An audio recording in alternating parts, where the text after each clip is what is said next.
And we're back with another episode of the Pop Culture Cosmos. My name is Gerald from Pop Culture Cosmos and Game Source. We truly appreciate being part of everything that we do around here, whether it's today, whether you listen to our shows twice a week. We just truly appreciate you hanging around with us and all the stuff that you check out with Humanica Media as well.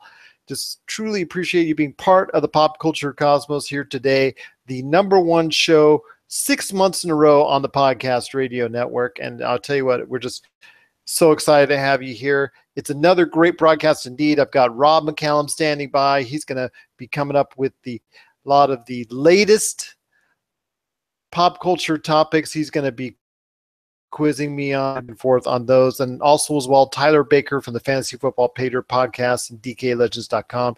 He's going to give us an update on week 1 in the NFL. Wouldn't be a pop culture without the man, the myth, the legend. He is the golden-throated king of Humanica Media. It's Josh Peterson trying to gut it out today. You know, I'm not going to ask how you doing, my friend, because unfortunately I know all too well how you're feeling. I sound like what's that lady from Monsters Inc. where she's like, always watching, Wazowski. Indeed. I'm just appreciate you gutting this one out for the team. And I'll tell you what, you just go ahead and just nod at me while I tell everybody on the show. This week on Humanica Media, we've got a Super BS Games cast. All right. Also coming out as well, a Topicocalypse. Also as well, possibly a What About This? Kind of. Yes. Inside Sports.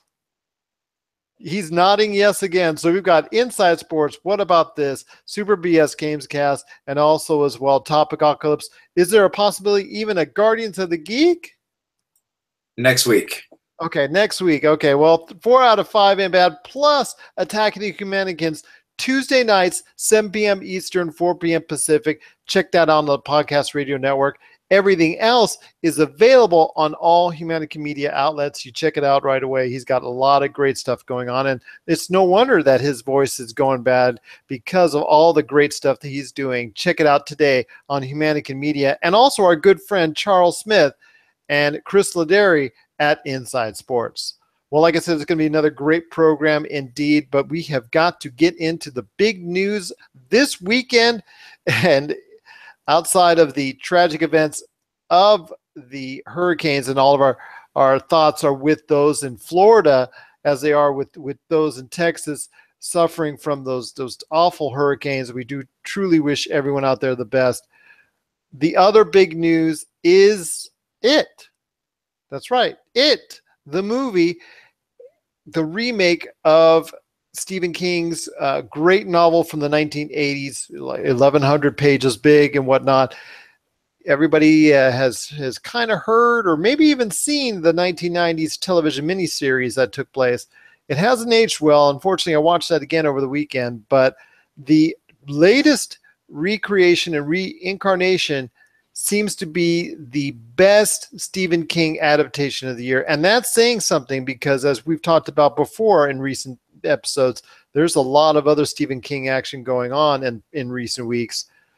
It has garnered over $117 million domestically at the box office this weekend, more than doubling the previous expectations that were put upon it this time last week, because people were thinking maybe 50, 55 million. My gosh, it doubled that. So I ask you, Josh, as best you can, tell us, why did it score so well with the biggest R-rated horror movie opening, I believe, of all time in the U.S.? How did it do so well? And what does this do for the fall box office? Okay, so this is my breakdown. I'm going to see the movie on Thursday, but I've been talking to a lot of people about it, and I don't really care because I've read the book, so it's not really spoiling it for me.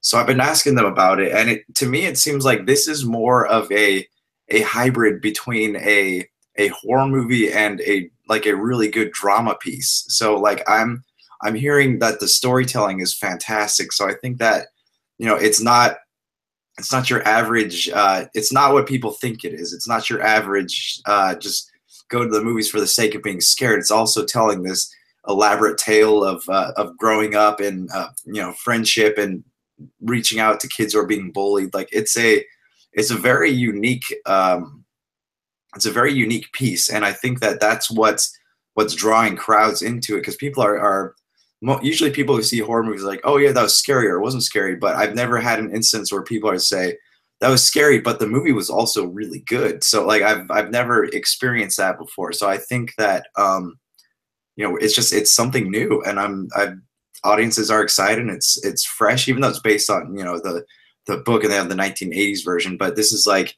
it's reaching out to a new generation. It's not something that's been rehashed over and over again. And what it means for the box office is that there's I don't know how it's going to affect the box office moving forward. It kind of sets a high standard for as far as that genre goes. But to me, it opens up like a whole possibility of like maybe we're about to see a new genre of movie being born.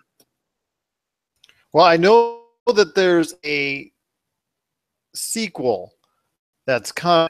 It's been green-lighted, obviously, from this great success this weekend, and that usually will do it. So, and I think even spoilers, the ending, has clearly set itself to be made for a sequel to happen. Is for what I'm, able to ascertain.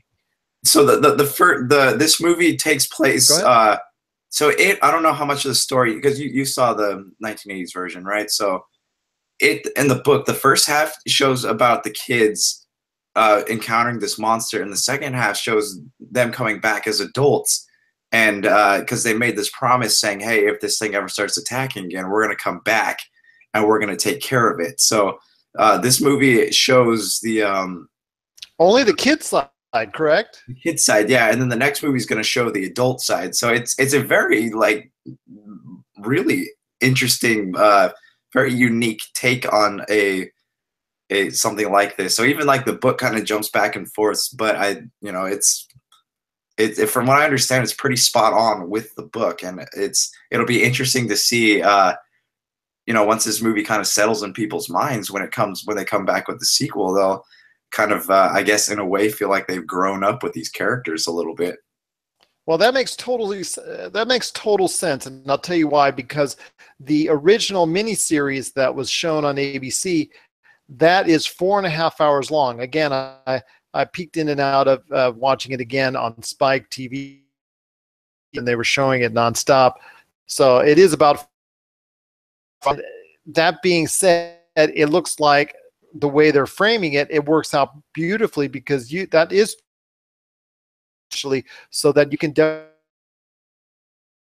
so it definitely was for some very great thinking and foresight to see that this again was going to hit on this level. I don't think even anybody thought it was going to hit on this level, but at least become a hit in its own right. And it definitely has done that.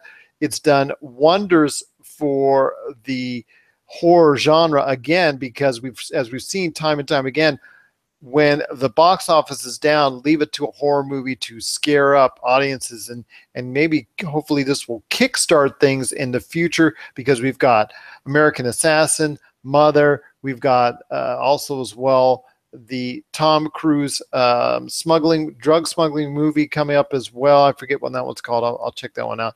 And then also as well, you've got Kingsman, The Golden Circle. You've got actually some decent movies on the plate this month, and they all can be benefit from what it has done earlier this weekend, because I believe that's just going to kickstart people going and getting them back into the theater, hopefully in a little bit better numbers than definitely what August was doing. So that's definitely a great sign indeed. And obviously, if you've read the book or you've seen the prior miniseries, still go, if you're into all that with the It series, check out what the movie's doing on, because I'm telling you, the word of mouth is really good and really strong. The reviews are very good for it. So definitely is playing out well for audiences. Any last thought on why it has done so well with audiences this weekend?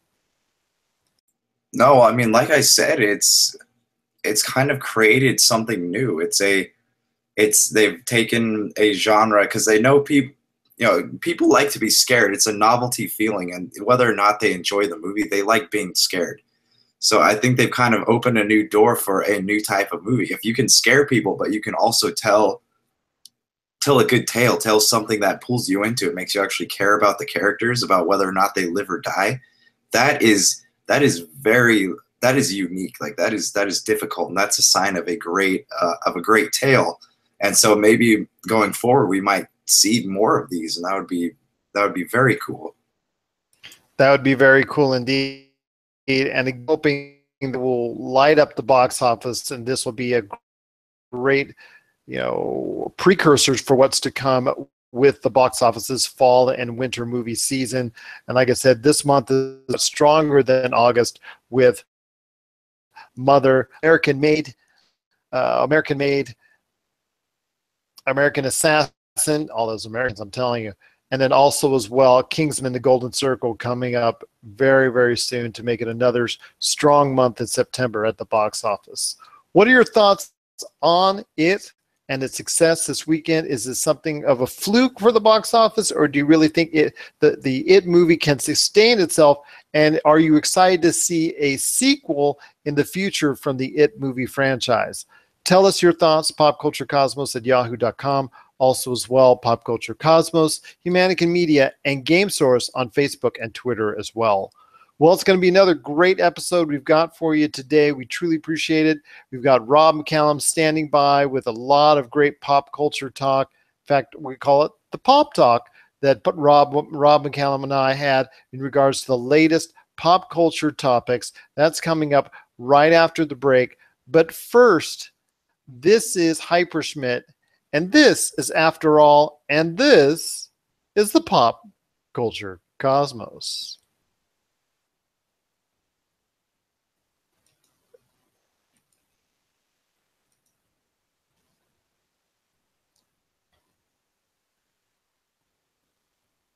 And we're back with Pop Culture Cosmos. My name is Gerald Glassford from Pop Culture Cosmos and Game Source. We truly appreciate you being part of the broadcast as we close out the show today. We want to thank again Rob McCallum and Tyler Baker for stopping by, and Hyperschmidt for being able to play another one of their great songs indeed. If you have any questions about the show, please send us your thoughts, popculturecosmos@yahoo.com, or DM us at Humanican Media, Game Source, and Pop Culture Cosmos as well. And if you can't catch our shows, either the Pop Culture Cosmos show or the PCC Multiverse on Monday and Friday on the Podcast Radio Network, that's no problem, because they're always available on iTunes, aka Apple Podcasts, TuneIn, Ace Podcast Network, Overcast, Player.fm, Google Play, Stitcher Radio, Podcast.com, Mixcloud, the ESO Network, the Tangibound Network, the Gunna Geek Network as well, Cast Crunch, Social Podcasts, and popculturecosmos.wordpress.com. And we've started uploading to the Game Source YouTube channel as well. And speaking of uploading episodes, you want to make sure you check out all the Humanican Media stuff. Check that out, available on YouTube, Podbean, iTunes, aka Apple Podcasts, and podcast.com as well. Well, Josh, before we head out, I gotta ask you, as I know you're seeing in the news as well in regards to the latest consumer technology, everyone's gotta have one of these babies. It's gotta have a smartphone these days. They're all the rage for years now. That the technology is becoming more and more advanced. The capabilities of these things just really seems to go through the roof. But the prices seem to be also going through the roof as well. So I ask you, with the iPhone 8, rumored to be called the iPhone X, that'll soon be out, plus also as well the Samsung Galaxy Note 8 also coming out this week, both bordering on $1,000 a piece. That's right, $1,000 a pop from one of those babies. Even with all the capabilities and the advancements that they have and all the great things that they can do, is it truly worth it to have something so expensive to be your go-to piece of smartphone technology? I feel like there's got to be a cap for this eventually, because think about it. So my computer here, this is a 27-inch iMac with with a terabyte, and it cost me $1,800. So I'm basically essentially paying, for a phone, I'm paying over half of that. So why, like, where does it stop? What can this do better than this? It's and I get like iPhones for like, you know, older people is good because they can't get into trouble with it. They can't like do those things where they get onto websites or something, their phone gets like malware and like, how do I make this go away? Like iPhones are good because they're simple. Like my mom's been having problems with that and she's calling me all the time. But yeah, that for that purpose, it is what it is. But like this, like why would you want to pay that much money for something like that? Like it doesn't make any sense to me because you can't edit videos on, I mean, you sort of can, but you can't use like, you can't use Adobe programs on your phone. You can't, there's just so many, even like their mobile games are limited in what they can do. So I don't, I know they're big on like their camera, but if I want to spend that kind of money, I would just go out and buy a DSLR. So I'm curious to hear what you have to say on this. Well, thank you for saying that because it's it's almost coming contract time for me, and we're right around the corner from it. And if I want something with at least, let's say I go with the Samsung Galaxy 8. Okay, this is the S6 I have in my hand, and it's now outdated and it's trash for this one. I love it. It has a lot of great things that I'm doing, and it has great picture quality and also mic quality. I've done lots of interviews both visually and audio. Well, it won't be available price I paid for it come my contract ending. They will probably have to get the S8 or something like that they'll try to get me into, and that's still, my gosh, that's almost obscene for something that you're going to want each and every day. That yes, walk around with it each and every day, and you do use it, and it does become part of you. The fact that what it can do and what it can do, it cannot do is it's still hard to swallow that really high price tag. But that's seemingly, even if you get something else that's a lower priced Android phone, let's say, or a lower feature, say you go LG, you say you go something else as far as is concerned, Ericsson, what have you. Now I'm reaching out there with the older types, but it's there's still a brand new any of the smartphones dollars, and like you said, mainly we use it for and to spend that much money. When people think about it, it's really hard to fathom, but unfortunately that's okay or cool with buying lower priced phones that don't have quite the features of those new models.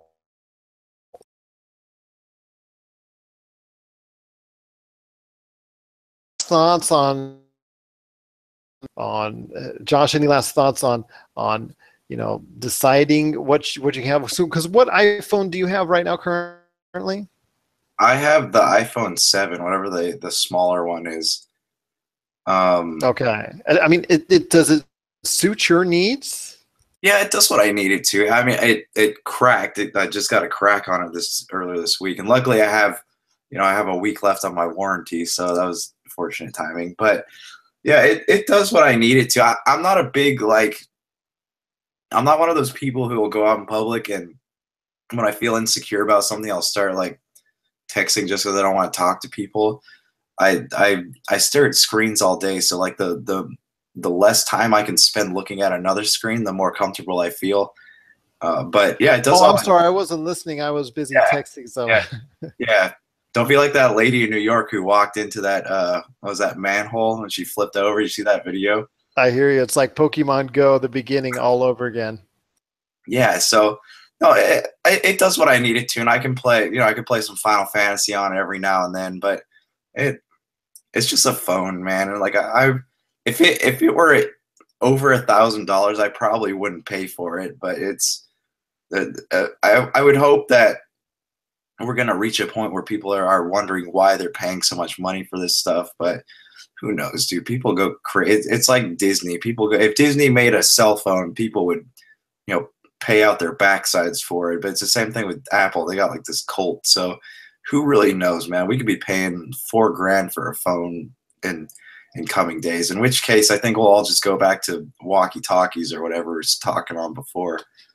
Or 2 styrofoam cups and a string, but we won't go there. You can walk outside. There's gonna be a bunch of strings going across from each other. That'll be fun. That would be indeed, but I'll tell you what, $1,000 might be the magic marker point for everybody as far as, hey, enough is enough, and the price shouldn't be going much higher. But I think it will, and I think it will be for at least some time to come until there, like you said, there is a consumer pushback of major proportions. What are your thoughts out there on the ever-changing technology and, most importantly, the ever-changing price of these things, whether you have an Android phone that's cracked like mine or an iPhone that's cracked like his or any other type of phone, even a Windows phone per se? How about them babies? Share us your thoughts. Share us your thoughts. Popculturecosmos@yahoo.com. Didn't think I'd go there. Next thing you know, I'll be saying the Microsoft's, excuse me. Hey, next thing you know, I had a Windows phone before this iPhone. I was one of the few believers in the Windows phone. my condolences.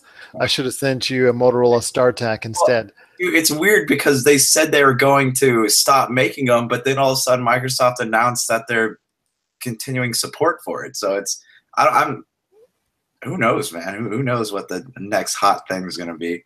But they own Nokia, who I believe owns Ericsson. Is that correct? Yeah.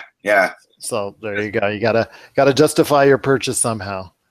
Didn't quite work out as well as Minecraft, but next best thing. Share us your thoughts, popculturecosmos@yahoo.com. Also as well, Pop Culture Cosmos, Game Source, and Humanica Media on Facebook and Twitter as well. And if you still have one of those Motorola StarTACs, you got to send us a picture of it. We'd love to share it on the Pop Culture Cosmos, indeed. So any last thoughts on the way out, my friend, on what's coming up this week with Humanica Media, with whatever voice you have left? Yeah, sorry. Yeah, mostly we have a new What About This? So that's exciting. We do talk about it in the future of storytelling and novel writing and such. So it's a pretty good episode. Then now we got more Topicocalypse.